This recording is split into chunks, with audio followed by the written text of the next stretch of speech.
So what we have here really so far is just a very mathematically precise way of stating something that you've probably already been familiar with.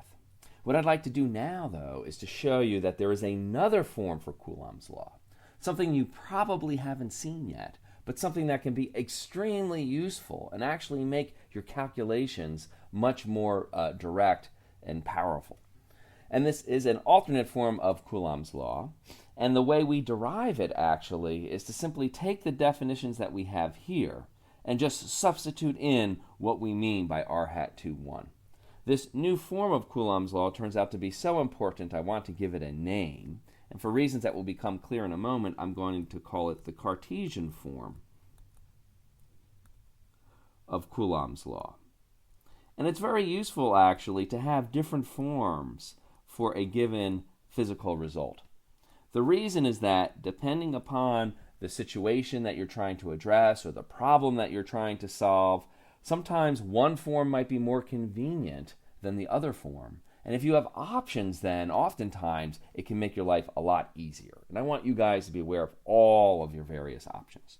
So the idea, as I had said, was to simply take this original definition and I'm going to substitute in for r hat 2, 1. So let's just try that and see what happens. So I'm basically going to be copying this formula over again. So let me just write down the first half of the formula, and then we'll come back and substitute in the value for r hat 2, 1.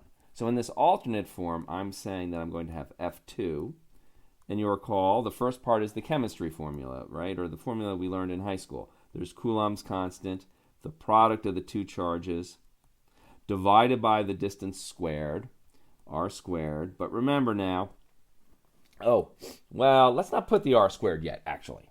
Something's going to happen to that one. Well, let's just remember it's going to be r squared down there.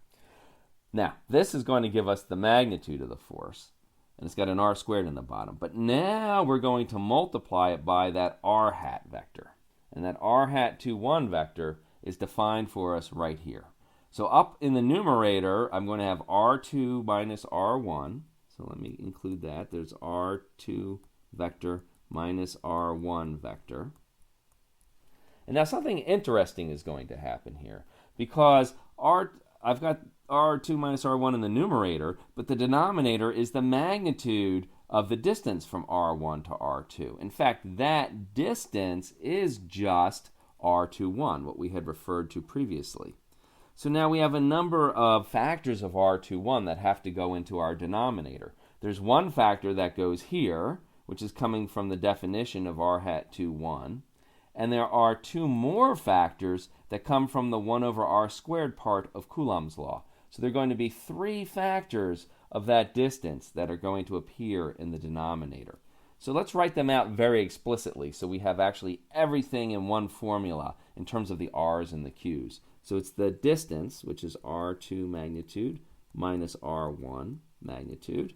But now there were two factors from the 1 over r squared part of the law, which should appear over here, right? Where I have these two factors in this denominator, and I have another factor from the denominator of r2 minus r1 for a total of three different factors. So this is an alternate form of Coulomb's law. It's very nice because then all of the distance and all of the direction information is all boiled down into one compact expression.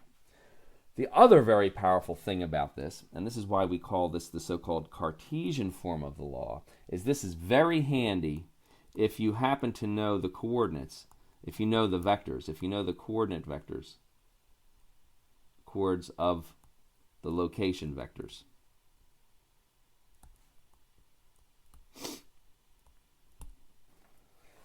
Then you can simply substitute in this formula. And we'll practice this in a moment, or actually in the next lecture we'll get a chance to practice the Cartesian form.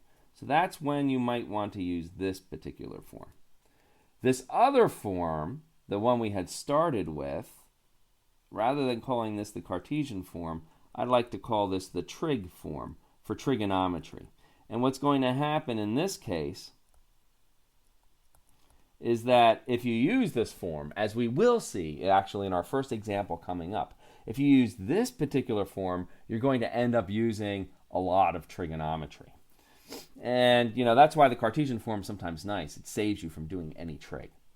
The trig form, though, can be convenient because it's based on trigonometry. Maybe you don't know the Cartesian coordinates of the vectors that define these locations, but maybe you know things like the angles between various vectors. So this is handy under different circumstances. This is handy if you know the angles already.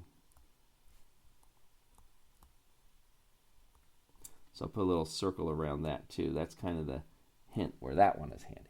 So now we've got two different forms for Coulombs law. What we're going to start to look at now are some examples of how to apply it.